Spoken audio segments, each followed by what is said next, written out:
Rain hammered the stained glass windows of the old mansion, each drop a sharp tap against the brittle silence. You stepped inside, heart hammering in your chest like a warning drum. The air was thick dust, age, and something darker lurking beneath. Candlelight flickered along the high vaulted ceilings, throwing shadows that seemed to stretch and pulse with quiet menace. White hair tumbled like silk over high cheekbones, and eyes burned red, glowing faintly in the gloom. They pierced you, unreadable but fierce. You had come because of a letter. A simple, cryptic invitation signed only with a single name, Silas. And now here he was. From the shadows, a figure emerged tall, pale, and possibly elegant. "You shouldn't be here," he said, voice low and velvet rough, edged with something sharp. "I had to come," you whispered, breath catching. His gaze softened for the barest moment, but then the cold mask slid back.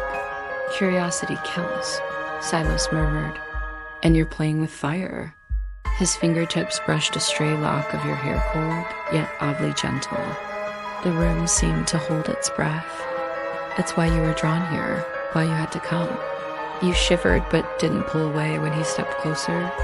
"So tell me," he said, stepping closer, voice a whisper, "what are you willing to risk?" The mansion breathed with secrets. Walls groaned beneath the weight of centuries, and the air pulsed with a magic long forgotten. Silas led you down winding hallways and into the bowels of the estate, a labyrinth of cold stone and shadows. "You come from blood that carries the curse," he said as you descended. The cold was biting, but the thrill beneath it was undeniable. The darkness wrapped around you both, pressing in like a living thing. "I don't understand," you said, voice trembling. "Your ancestors made a pact, Dark, desperate. The price was my soul. He protected you fiercely, a wolf guarding his mate. And now I'm bound to the shadows until the debt is paid." Silas's red eyes softened, a rare flicker of vulnerability. Your breath hitched as he reached out, fingers trailing along your arm. "Will you help me break the chains?" he asked.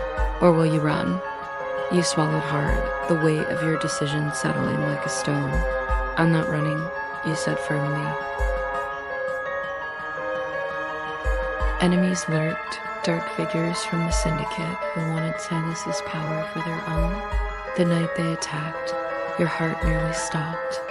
You'd been cornered in an alley, breath ragged and panicked, when Silas appeared like a shadow come to life. His hands were brutal, swift dancing with deadly grace.